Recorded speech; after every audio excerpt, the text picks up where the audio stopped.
Hello दोस्तों, आज मैं आपको बताने जा रहा हूँ रेफ्रिजरेशन साइकिल के बारे में। तो रेफ्रिजरेशन साइकिल पढ़ने से पहले कुछ पैरामीटर्स हैं जिसको जानना बेहद ज़रूरी है।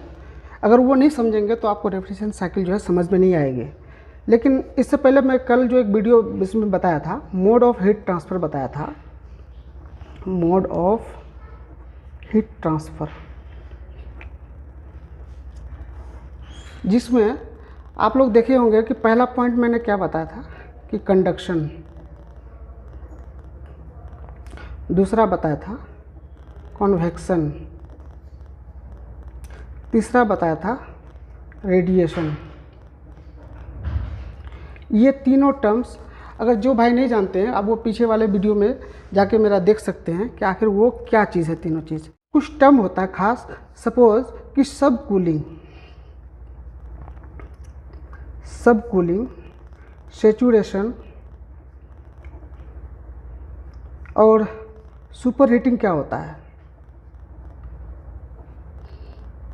इस तीन टर्म को जानने के लिए मैं आपको एक डायग्राम के हेल्प से बताता हूँ कि सपोज कोई एक ये वेसल है,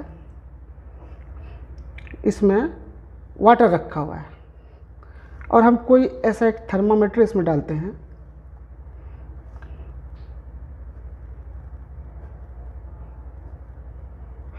तो ये आपको कुछ न कुछ तो रीडिंग बताती होगी, 30 डिग्री, 40 डिग्री, 50 डिग्री, जो भी हो। यानी वाटर के बॉइलिंग पॉइंट से बिलो जो भी टेम्परेचर होता है उसको हम सब कूलिंग बोलते हैं। सब कूलिंग यानी ये सब कूलिंग लिक्विड है। दूसरी बात, अगर इसी को कोई वाटर है इस वेसल में रखा हुआ और हम थर्मामीटर इसमें डाले हुए हैं,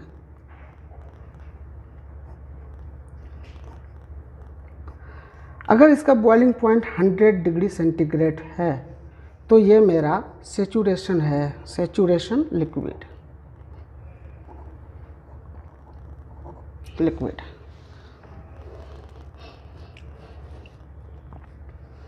दोस्तों, सब कूलिंग हमेशा जो है बॉइलिंग पॉइंट से डाउन होता है।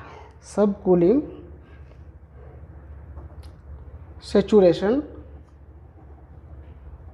उसके बाद डाउन सुपर हीटिंग। अब सुपर हीटिंग हम किसको बोलेंगे? जब कोई भी वेसल में यहाँ पर वाटर को लेंगे,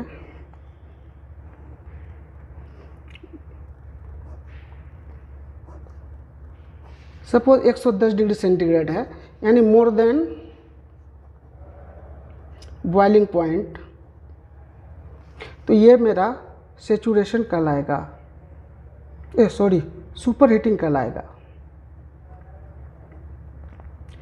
इस तीनों कंडीशन में एक बात का ध्यान रखना बेहद ज़रूरी है कि आपका सब कूलिंग हमेशा लिक्विड फॉर्म में रहेगा, लेकिन सैचुरेशन जो है ये लिक्विड भी रहेगा, वेपर भी रहेगा, लेकिन जब यहाँ पर सुपर हीटिंग रहेगा ये टोटली वेपर फॉर्म में रहेगा, इसमें लिक्विड ज़ीरो रहेगा। तो दोस्तों, आप सब कूलिंग, सैचुरेशन और सुपर हीटिंग समझ गए होंगे। लेकिन इसके बाद हीट का जो है तीन टर्म्स ये भी जानना ज़रूरी है कि स्पेसिफिक हीट,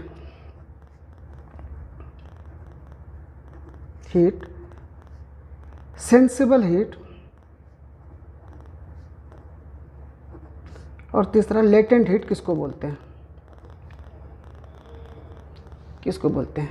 ऐसे तो normally specific heat, sensible heat, latent heat समझ में नहीं आएगा, इसके लिए एक ग्राफ का हेल्प लेना पड़ेगा। लेकिन इससे पहले मैं आपको बताना चाह रहा हूँ कि स्पेसिफिक हीट आपको इसे भी फाइंड कर सकते हैं, जैसे Q = M specific heat delta T, तो Cp = Q/M डेल्टा T, ये भी हम फाइंड कर सकते हैं। इसका मतलब ये हुआ कि कोई भी यूनिट मास टेम्परेचर को इंक्रीज करने के लिए, सपोज इसमें कोई भी लिक्विड है, वाटर है, फर्ज करते हैं कि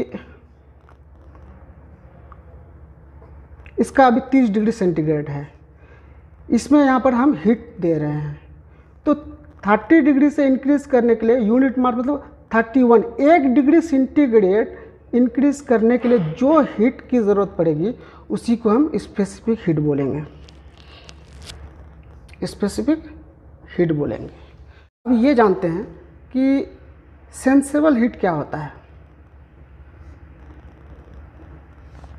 सपोज़ कोई भी इसमें जो लिक्विड है, अगर हम थर्मामीटर के ज़रिए से हम सेंस कर पाते हैं 40 डिग्री 50 डिग्री जो भी हो, तो इस लिक्विड इस टेम्परेचर को हम सेंसेबल हीट बोलेंगे। लेकिन जब इसको हम लगातार हीट देते रहेंगे, ये जो है ना वाटर से लिक्विड फॉर्म में बनना चालू कर जाएगा।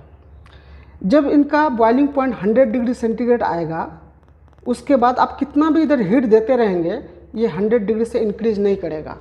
तो आखिर जब हम हीट देते रहेंगे तो जाएगा किधर, टेम्परेचर किधर जा रहा है, तो वही जो छुपी हुई जो हीट है उसी को हम लेटेंट हीट बोलते हैं।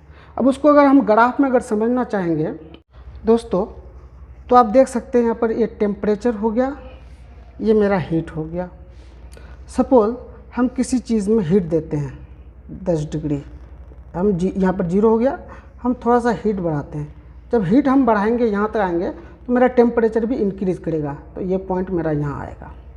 उसी तरह से फिर हम जब हीट को बढ़ाएंगे आगे तो मेरा टेम्परेचर भी आगे बढ़ाएगा, तो ये मेरा लगभग यहाँ पर आ जाएगा मेरा। उसी तरह से फिर हम जब हीट को बढ़ाएंगे तो मेरा टेम्परेचर भी आगे आएगा। तो ये ग्राफ कहीं ना कहीं इस तरह से जाएगा। अब इस तरह से जाएगा तो यहाँ से यहाँ तक जो भी पॉइंट हुआ ये मेरा सेंसेबल हीट हो गया। लेकिन जब सपोज़ यहाँ पर मेरा 100 डिग्री सेंटीग्रेड अगर आ गया बॉइलिंग पॉइंट, जब यहाँ से बॉइलिंग पॉइंट मेरा पानी स्टार्ट हो रहा है, उबलना स्टार्ट हो गया, उसके बाद अगर हम हीट बढ़ाएंगे तो मेरा टेम्परेचर 100 डिग्री ही शो करेगा, इंक्रीज़ नहीं करेगा। पॉइंट यानी पानी बॉइलिंग होगा, लेकिन ये मेरा क्या होगा कि ये 100 डिग्री सेंटीग्रेड से इंक्रीज़ नहीं करेगा थर्मामीटर में। हम फिर इनकी हीट बढ़ाएंगे, फिर मेरा उतना ही रहेगा टेम्परेचर, फिर हम हीट बढ़ाएंगे, फिर मेरा उतना ही रहेगा। तब तक मेरा उतना ही रहेगा जब तक के जो लिक्विड है पूरा वेपर फॉर्म में ना आ जाए।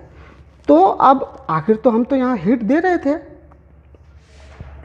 रहे थे, लेकिन मेरा टेम्परेचर इंक्रीज़ नहीं कर रहा था, तो वो कहीं ना कहीं जा कर के छुप जा रहा था। तो उसी को हम यहाँ से यहाँ तक को क्या बोलेंगे, लेटेंट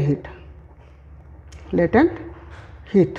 फिर जब 100% ये वेपर फॉर्म में आ जाएगा, फिर हम हीट इंक्रीज़ करेंगे, फिर ये टेम्परेचर बढ़ेगा, फिर कहीं ना कहीं फिर हम ये इंक्रीज़ करेंगे, फिर टेम्परेचर ये बढ़ेगा। तो ये 110 हो जाएगा, 120 हो जाएगा। सपोज मानते हैं कोई एक्चुअल वैल्यू नहीं है, तो इसका मतलब ये ग्राफ ऐसे जाएगा, ठीक है ना। तो इसी हिसाब से जब भी हम बॉइलिंग पॉइंट अगर बढ़ाएंगे, यानी प्रेशर बढ़ाएंगे, तो बॉइलिंग पॉइंट बढ़ेगी हमारी। सपोज बॉइलिंग पॉइंट हमारी एक बार ऐसे बढ़ती है, जब हमारी यहाँ से बॉइलिंग पॉइंट ऐसे बढ़ती है तो ये लेटेंट हीट का जो है ड्यूरेशन कम हो जाएगा, ये यहाँ आएगा, फिर यहाँ से ऐसा जाएगा। इसी तरह से अगर हम बढ़ाएंगे, यहाँ आएगा, ऐसा जाएगा।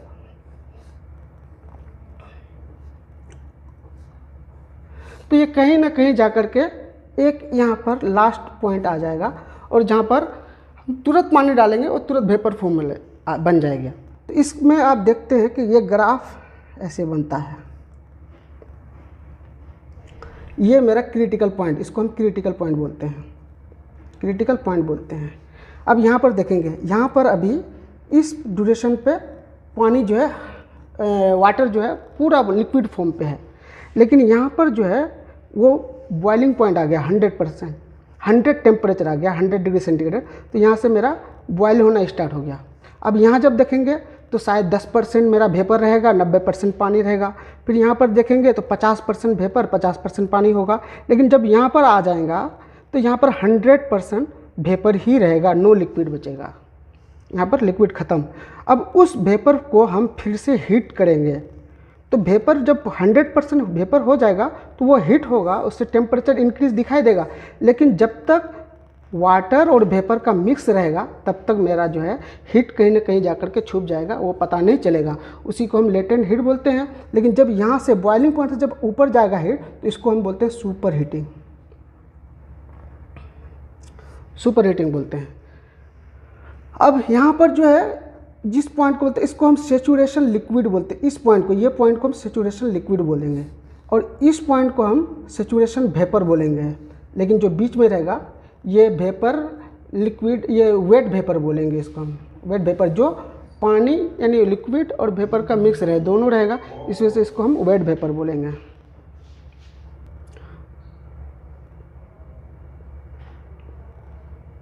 तो दोस्तों आज के लिए इतना ही, वीडियो काफ़ी है। बाकी मैं नेक्स्ट पार्ट रेफ्रिजरेशन साइकिल को समझाने के लिए अलग से वीडियो बना के डाल दूँगा। अगर आपको कुछ भी प्रॉब्लम आए तो आप कमेंट बॉक्स में कमेंट कर सकते हैं, उसके लिए स्पेशल वीडियो बनाई जाएगी। आप मेरे वीडियो को देखें और कुछ भी क्वेश्चन पूछ सकते हैं कमेंट बॉक्स में। और अगर वीडियो अच्छी लगी तो लाइक कीजिए। Thank you.